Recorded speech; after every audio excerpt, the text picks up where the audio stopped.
Poland के वारसा में 7 नवंबर 1867 को जन्मी मैरी स्क्लोदोस्का यानी मैडम क्यूरी भौतिकी में नोबेल पुरस्कार प्राप्त करने वाली पहली स्त्री थीं।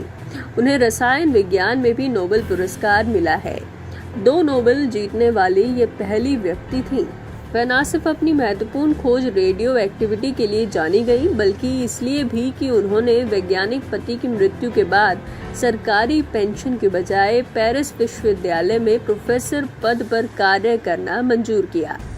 वह अकेली ऐसी नोबेल विजेता थीं जिनकी दोनों बेटियों को भी नोबेल पुरस्कार प्राप्त हुआ। मैरी विलक्षण स्मरण शक्ति वाली थीं। दोस्तों के बीच मान्य नाम से लोकप्रिय मैरी को 16 वर्ष की आयु में हायर सेकेंडरी में स्वर्ण पदक प्राप्त हुआ। उनके माता पिता शिक्षक थे। गलत निवेश के कारण पिता का पैसा डूब गया। मैरी 11 वर्ष की थी तभी मां की मृत्यु हो गई। आर्थिक तंगी के दिनों में मैरी को कुछ समय पढ़ाने का कार्य करना पड़ा।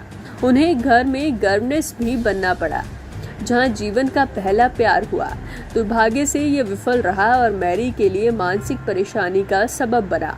पेरिस में चिकित्सा विज्ञान की शिक्षा ग्रहण करने वाली बहन ब्रोनियो को वह पैसा भेजती थी ताकि वह बाद में उन्हें मदद कर सके।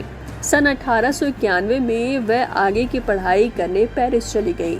मुफलिसी के दिनों में ब्रेड बटर और चाय के सहारे उन्होंने पढ़ाई जारी रखी।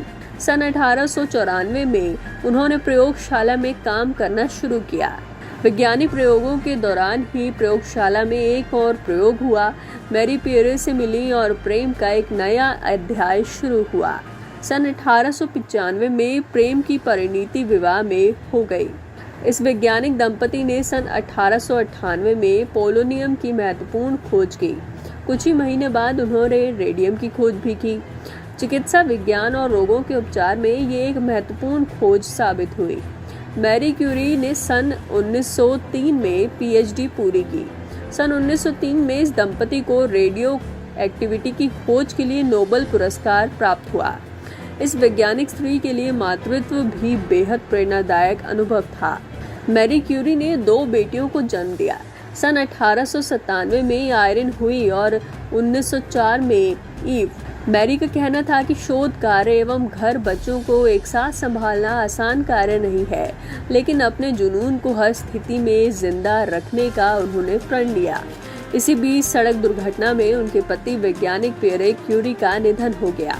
इसके बाद पति के सारे अधूरे कार्यों की जिम्मेदारी भी मैरी ने खुद पर ले ली। सन 1911 में उन्हें रसायन विज्ञान के क्षेत्र में रेडियम के शुद्धिकरण के लिए नोबेल पुरस्कार मिला। प्रथम विश्व युद्ध के दौरान अपनी बड़ी बेटी आयरन के सहयोग से एक्स रेडियोग्राफी के प्रयोग को विकसित करने के लिए कार्य किया। सन 1922 तक वह बौद्धिक चरम तक पहुंच चुकी थीं। सन 1932 तक उन्होंने पेरिस में क्यूरी फाउंडेशन का सफल निर्माण कर लिया, जहां उनकी बहन ब्रोनिया को निदेशक बनाया गया।